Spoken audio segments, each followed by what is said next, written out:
Ya veo, te entiendo completamente. Yo también he tenido algunos problemas para dormir últimamente. Por eso he decidido venir a ayudarte un poco.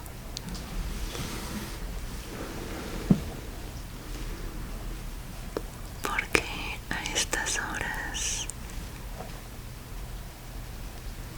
es importante que te olvides de todo y te concentres en cerrar los ojos y descansar. Sí, ahorita tu comodidad y tu relajación es lo más importante.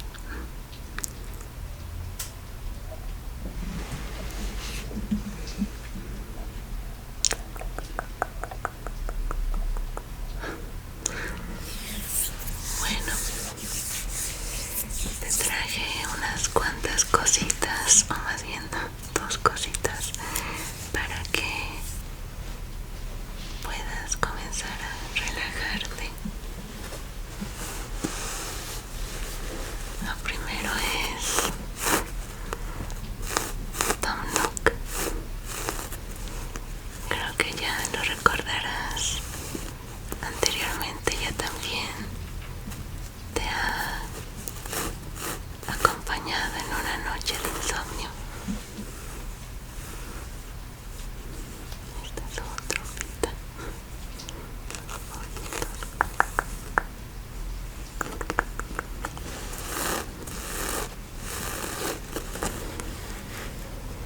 Lo acabo de lavar hace poquito, así que huele limpio y de hecho todavía huele a fresita, que por dentro tiene una como plaquita que hace que huela a fresa, y yo pensé que ese olor se le iba a quitar una vez que lo metiera a lavar, pero ahí sigue. Si te acercas a su pancita huele. Antes olía más de lejos, no tenías que acercarte tanto, pero de todas formas todavía puedes percibir el aroma.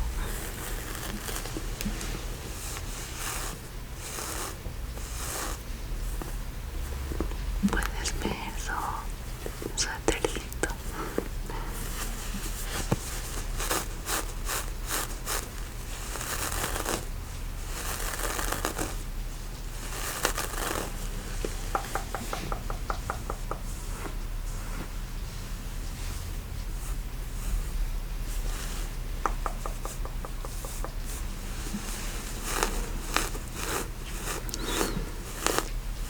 Mira, lo voy a poner aquí y mira su colita aparte.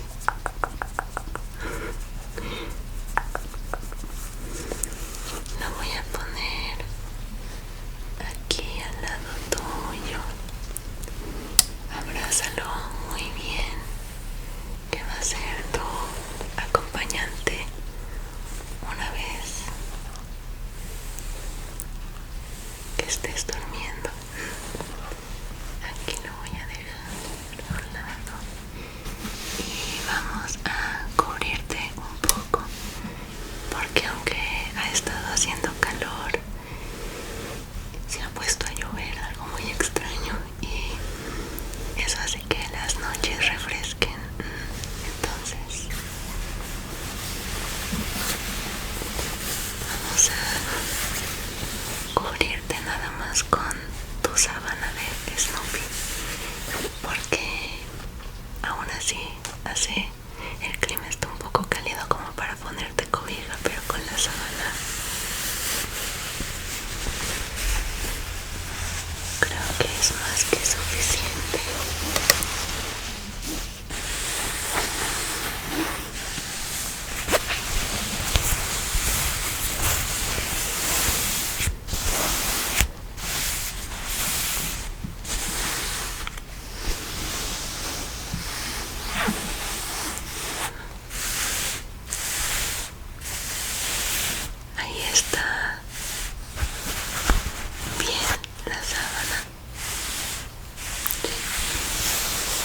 ¿Recuerdas que te prometí que te leería otro cuento? Sí, exactamente. Está bien, de este libro, de la última vez. El cuento se llama Hombres de Gris, me parece. Déjame buscarlo.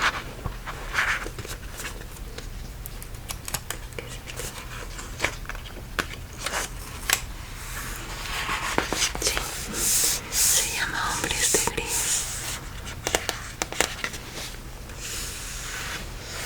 Es de mis cuentos favoritos de este libro y te lo voy a leer para que puedas dormir. Puedes cerrar tus ojitos, ciérralos, ciérralos, ciérralos, para concentrarte más en la lectura. Sí, muy bien, entonces vamos a empezar. Y no temas si te quedas dormido, dormida a media lectura. Para eso es que estoy aquí, para que puedas dormir.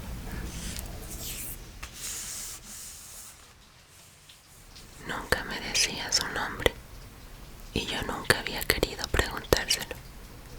Me esperaba, como siempre, en aquel viejo banco del Retiro, parada en una foga de tilos desnudos de invierno y de lluvia. Lentes negros sellaban el pozo de su mirada. Sonreía. Tomé asiento en el otro extremo del banco. El mensajero me tendió el sobre y lo guardé sin abrirlo. No va a contarlo, negué con la cabeza. Debería. Esta vez la tarifa es triple, más dietas y desplazamientos. ¿Dónde? Barcelona.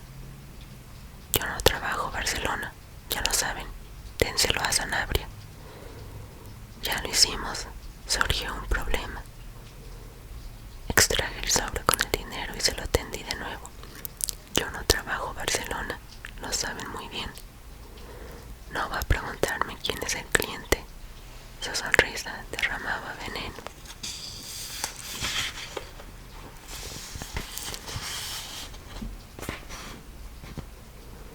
Está todo en el sobre. El billete para el tren de esta noche está a su nombre en la consigna de Atocha. El señor ministro me ha pedido que le transmita su más sincero agradecimiento personal. Él nunca olvida un favor. El mensajero de los lentes negros se incorporó y, con una leve reverencia, se dispuso a partir bajo la lluvia. Hacía ya 3 años que nos encontrábamos en aquel mismo rincón del parque, siempre al alba, y jamás habíamos cruzado una palabra más de lo estrictamente necesario. Le observé enfundarse los guantes de piel negra. Sus manos se abrían como arañas. Advirtió mi mirada atenta y se detuvo. ¿Algún problema? Una simple curiosidad. ¿Qué les dice a sus amigos cuando le preguntan en qué trabaja? Al sonreír, el semblante cadavérico se le fundía con el sudario de la gabardina. Limpieza. Les digo que trabajo en servicios de limpieza. Asentí. ¿Y usted? Preguntó. ¿Qué les dice? Yo no tengo amigos. Astillas de niebla helada reptaban por la bóveda de la estación de Atocha cuando enfilé el andén desierto aquel 9 de enero de 1942 para abordar el expreso de medianoche rumbo a Barcelona. La gratitud del señor ministro me había granjeado un pasaje de primera clase y la privacidad aterciopelada de un compartimento para mí solo. Incluso en aquellos días turbios, lo último que se perdía era la cortesía entre profesionales. El tren se deslizó arañando estelas de vapor en la tiniebla, y pronto la ciudad se desvaneció en un soplo de luces tibias y tierras baldías.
las balas que Sanabria me había enseñado a utilizar en los años en que fui su aprendiz en las calles del barrio chino. Proyectiles de 9 milímetros de puntas ahuecadas para abrirse en fauces de metal candente al impacto y taladrar heridas de salida del tamaño de un puño. Al bajar del tren y enfrentar la catedral de hierro de la estación de Francia, me recibió un viento frío y húmedo. Había olvidado que la ciudad todavía apestaba a pólvora.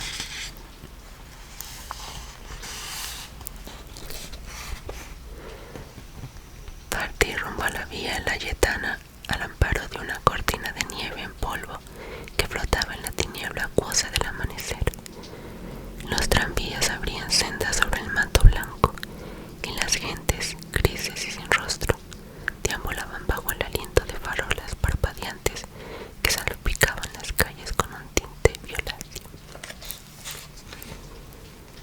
Al cruzar la plaza Palacio, me adentré en la retícula de callejas que rodeaban la Basílica de Santa María del Mar. Buena parte de las ruinas de los bombardeos aéreos seguían intactas. Las vísceras de edificios desventrados por las bombas, comedores, dormitorios y baños desiertos a la vista, se alzaban junto a solares apilados de cascotes que servían de refugio a extraperlistas de carbón y a otros harapientos cuya mirada nunca se levantaba del suelo. Al llegar al pie de la calle Platería, me detuve a contemplar el esqueleto del edificio en el que me había criado. Apenas quedaba la fachada, marcada a fuego, y los muros colindantes. Se apreciaban todavía las cicatrices de las bombas incendiarias que habían taladrado los pisos para derramar un tornado de llamas por los huecos de las escaleras y el tragaluz.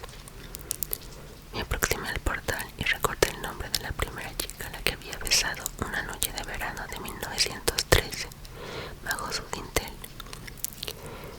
Se llamaba Merche y vivía en el tercero primera con una madre ciega a la que jamás caí bien. Nunca se casó. Más tarde me contaron que en una de las explosiones la habían visto salir proyectada desde el balcón, desnuda y envuelta en llamas, su cuerpo ensartado en 1000 astillas de vidrio candente. Un paso a mi espalda me devolvió al presente. Me volví para descubrir una figura de color ceniza que me pareció una réplica del mensajero de los lentes oscuros. Apenas conseguía ya diferenciarlos a unos de otros. A todos les olía la mirada y el aliento a la misma carroña. Tú, cédula de identidad, masculló triunfal.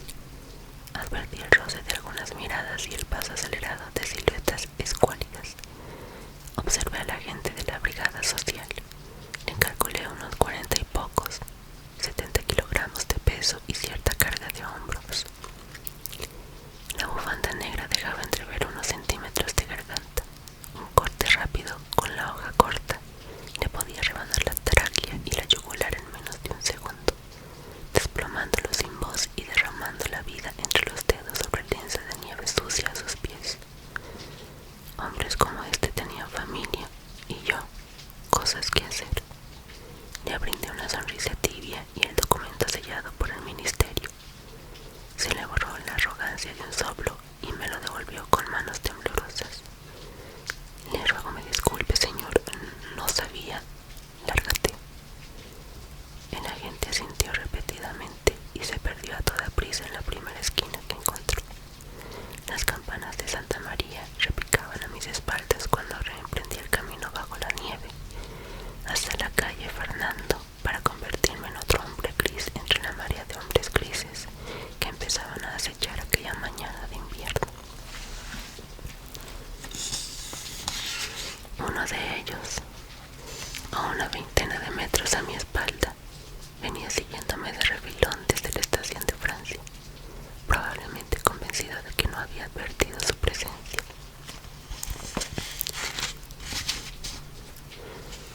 Me perdí en aquel cómodo anonimato de cenizas donde los asesinos, profesionales o menos aficionados, vestían de contables y meritorios y crucé la Rambla en dirección al Hotel Oriente.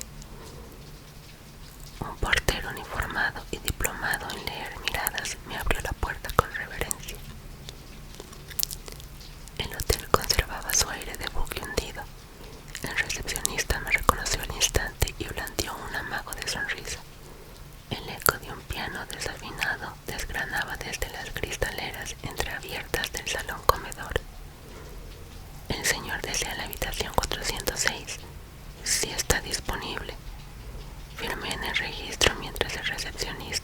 las señas a otro mozo para que tomase mi maletín y me acompañase a la habitación. Sé el camino, gracias. A un golpe de mirada del recepcionista, el mozo se batió en retirada.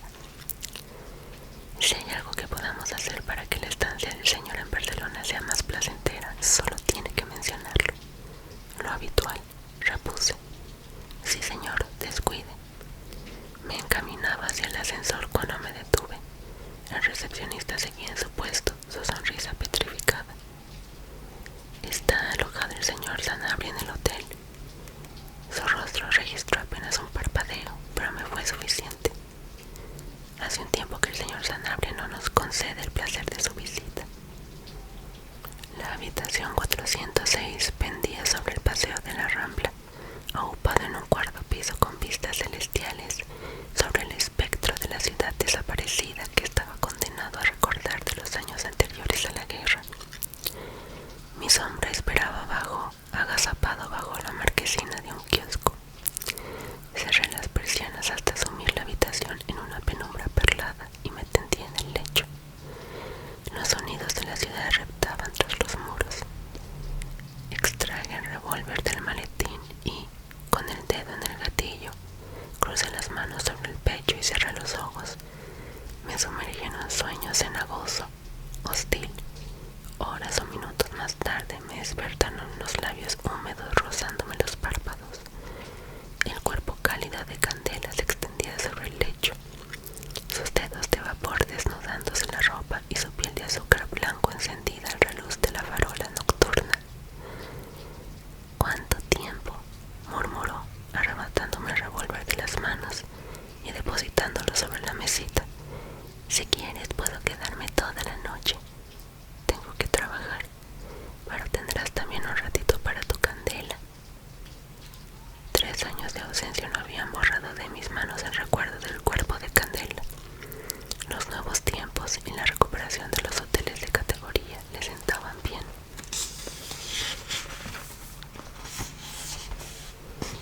El pecho le olía a perfume caro y leí una nueva firmeza en sus muslos pálidos, enfundados en aquellas medias de seda que hacía traer de París. Paciente y experta, Candela se dejó hacer hasta que sacié mi sed de su piel y me hice a un lado.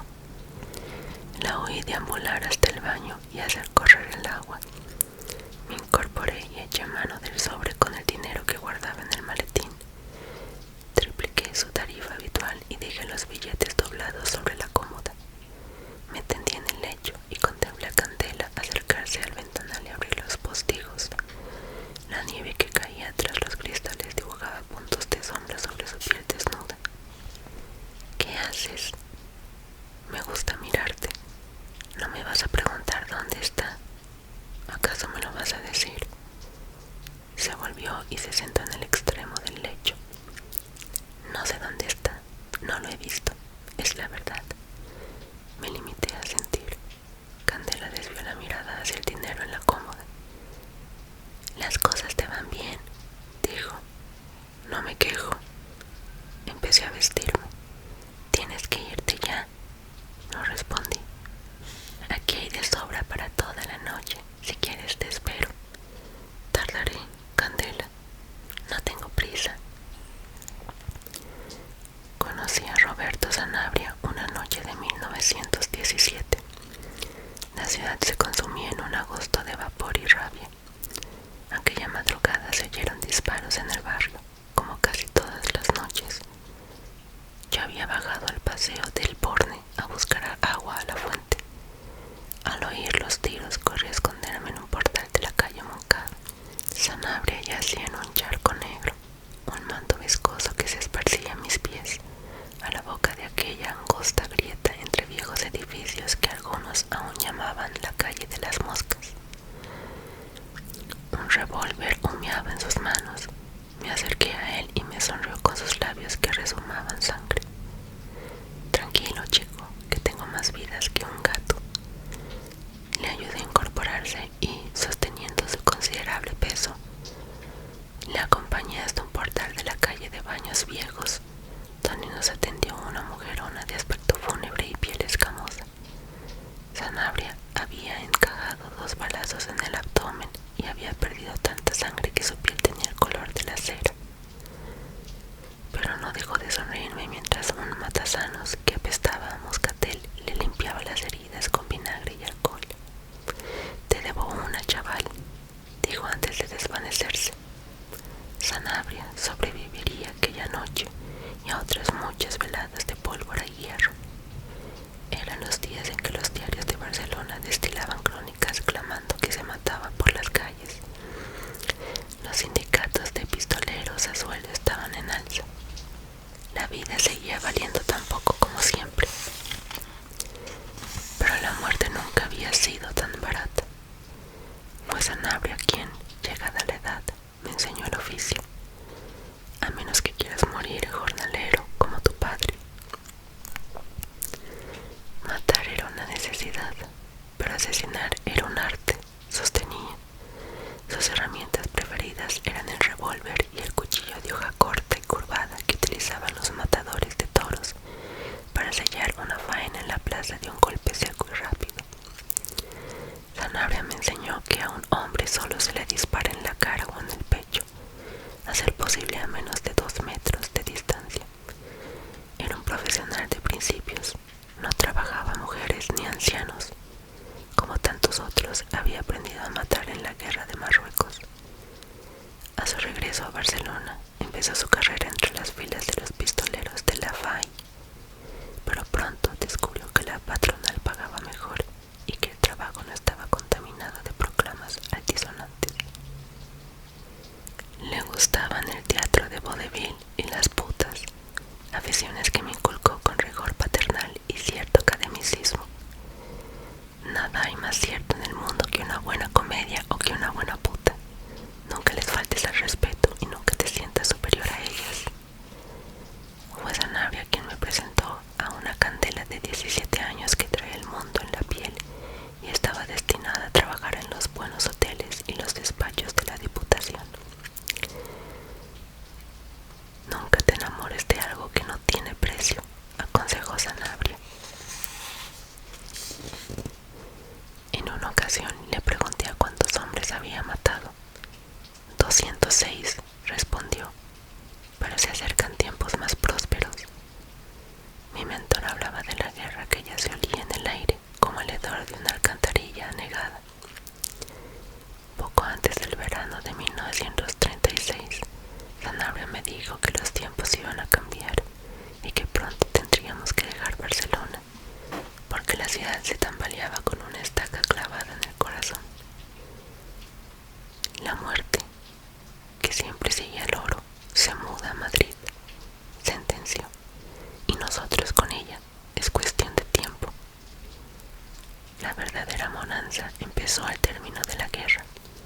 Los pasillos del poder se retorcían en nuevas telarañas y, como mi maestro había predicho, 1 millón de muertos apenas había empezado a saciar la sed de odio que pudría las calles. Antiguos contactos en la patronal de Barcelona nos abrieron las puertas grandes. Se acabó matar a desgraciados en urinarios públicos por 3 perras, anunció Sanabria. Ahora vamos a empezar a trabajar al cliente de calidad. Fueron casi 2 años de gloria. Mentes laboriosas y dotadas de memoria prodigiosa confeccionaban interminables listas de gentes que no merecían vivir, de infelices cuyo aliento contaminaba el alma incorruptible de la nueva era. Docenas de almas temblorosas se ocultaban en pisos miserables, temiendo a la luz del día sin saber que eran muertos vivientes.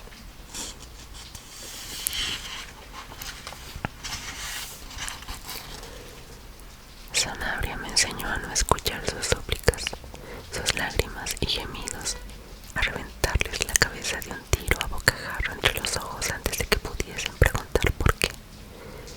La muerte les esperaba en estaciones de metro, en calles oscuras y en pensiones sin agua ni luz. Profesores o poetas, soldados o sabios, todos nos reconocían con solo cruzar un vistazo. Algunos morían sin miedo, serenos, con la mirada clavada y fija en la de su asesino.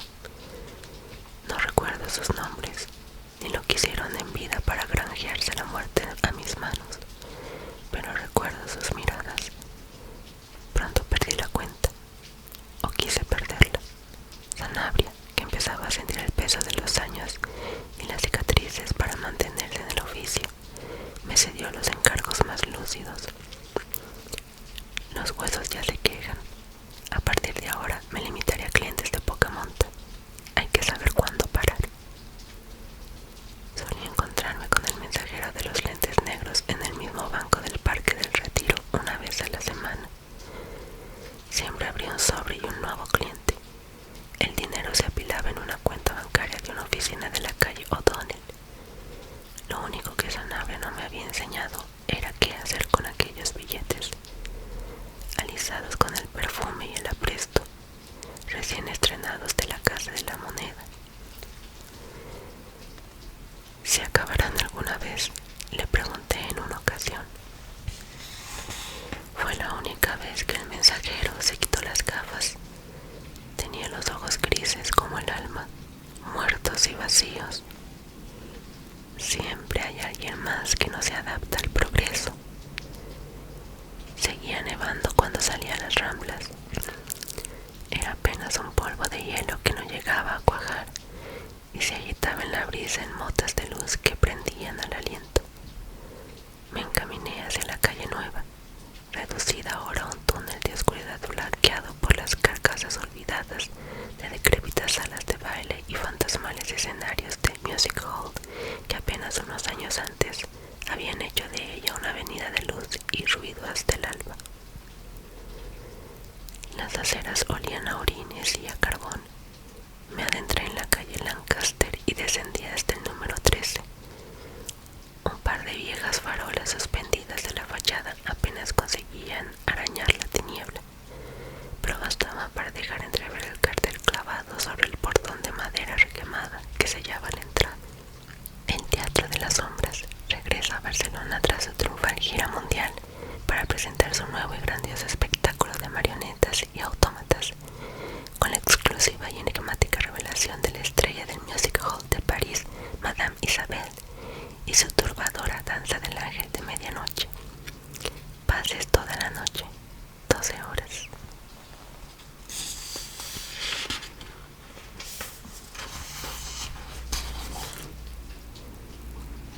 Golpeé con el puño 2 veces. Esperé y repetí la llamada. Transcurrió cerca de 1 minuto hasta que escuché pasos al otro lado del portón. La lámina de roble se dio unos centímetros para desvelar el rostro de una mujer de cabellos plateados y pupilas negras que parecían desbordarle la córnea. Luz dorada, líquida, se derramaba desde el interior. «Bienvenido al Teatro de las Sombras», anunció. «Busco al señor Sanabria», dije. «Creo que me espera». «Su amigo no está aquí, pero si quiere pasar, la función está a punto de empezar». Seguí a la dama a través de un estrecho corredor que conducía a una escalera que descendía hacia el sótano del edificio. Una docena de mesas desiertas sombraban la platea. Las paredes vestían terciopelo negro y agujas de luz taladraban la atmósfera vaporosa desde las candilejas. Apenas un par de parroquianos languidecían en el umbral de la penumbra que rodeaba la platea. Una barra de bebidas tramada de espejos ahumados y un foso para el pianista enterrado en luz de cobre completaban el panorama. El telón escarlata caído estaba bordado con la figura de una marioneta arlequinada. Tomé asiento en una de las mesas de la platea frente al escenario. Sanabria adoraba los espectáculos de marionetas. Solía decir que eran los que más le recordaban a la gente de a pie, más que las putas. El barman me sirvió lo que supuse era una copa de brandy y partió en silencio. Encendí un cigarrillo y esperé a que las luces se desvaneciesen. Cuando la penumbra se hizo sólida, los pliegues del telón escarlata se deslizaron lentamente. La figura de un ángel exterminador, suspendida en hilos plateados, descendía a escena batiendo alas negras entre soplos de vapor azul. Cuando había abierto el sobre con el dinero y la información en el tren rumbo a Barcelona y había empezado a leer las páginas mecanografiadas, había sabido que esta vez no habría fotografía del cliente. No hacía falta. La noche que Sanabria y yo habíamos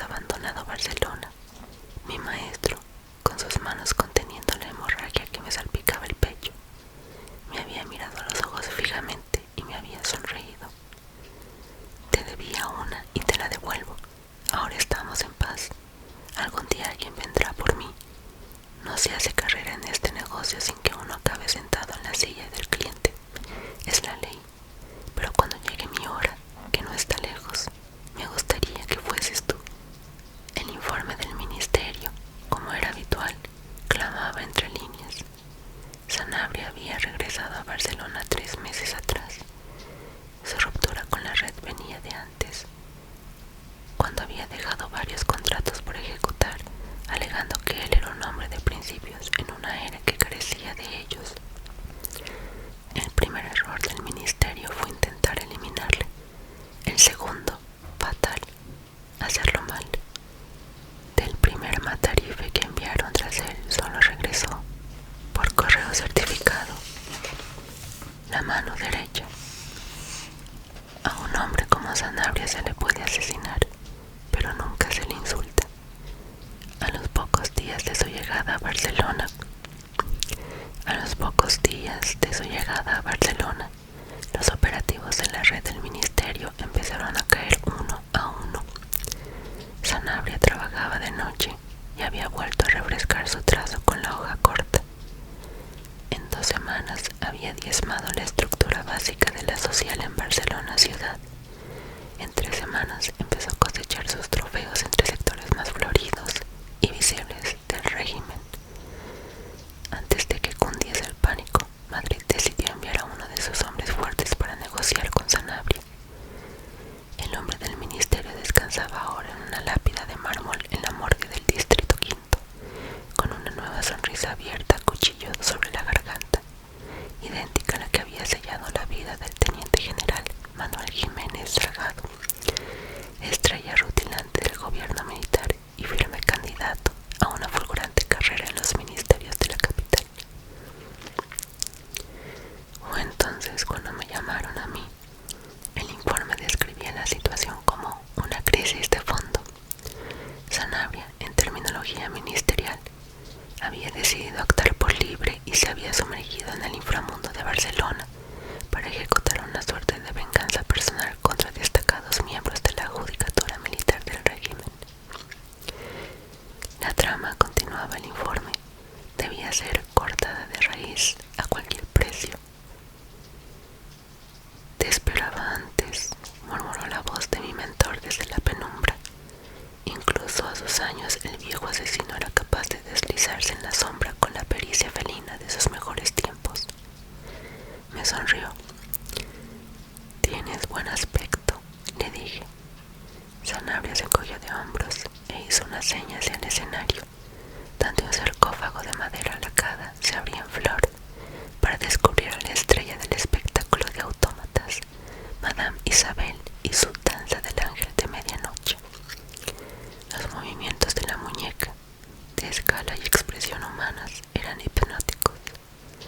Isabel, sostenida de hilos de luz, danzaba sobre el escenario atrapando las notas del pianista al vuelo. Vengo aquí todas las noches a verla, murmuró Sanabria. No van a dejar que esto siga así, Roberto. Si no soy yo, serán otros. Ya lo sé, me alegra que seas tú. Contemplamos la danza del autómata durante unos segundos, refugiados en la extraña belleza de sus movimientos. ¿Quién mueve los hilos?, pregunté. Sanabria se limitó a sonreírme. Dejamos el teatro de las sombras poco antes del alba. Nos encaminamos ramblas abajo hacia la dársena del puerto, un cementerio de mástiles en la niebla. Sanabria quería ver el mar por última vez, aunque solo fuese aquellas aguas negras de aliento fétido que lamían los escalones del muelle. Cuando una brisna de ámbar sesgó la línea del cielo, Sanabria asintió finalmente y nos dirigimos hacia la habitación que tenía alquilada en un mueble de tercera fila, en el portal de Santa Madrona. Sanabria nunca se sentía más seguro que entre sus putas. La estancia era apenas una cámara húmeda y oscura, sin ventanas, que ondulaba bajo una bombilla desnuda. Un colchón pelado estaba apilado contra la pared y un par de botellas y vasos sucios completaban el mobiliario. Algún día vendrán por ti también, dijo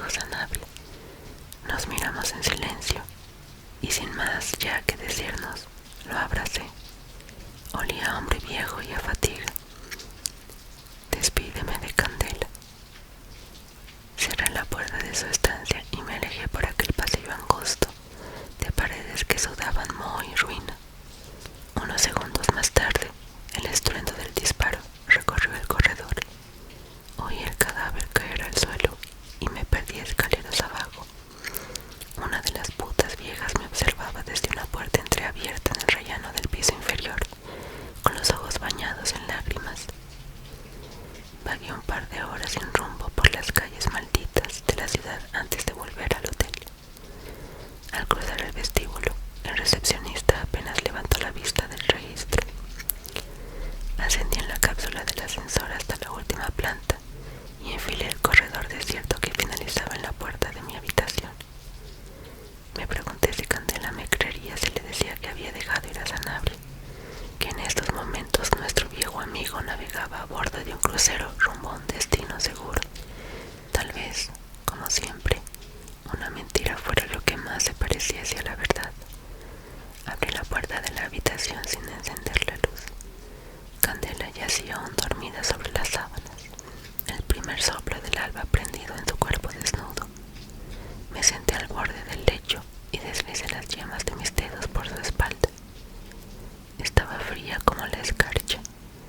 Solo entonces advertí que lo que había tomado por la sombra de su cuerpo era un clavel de sangre esparciéndose sobre la cama.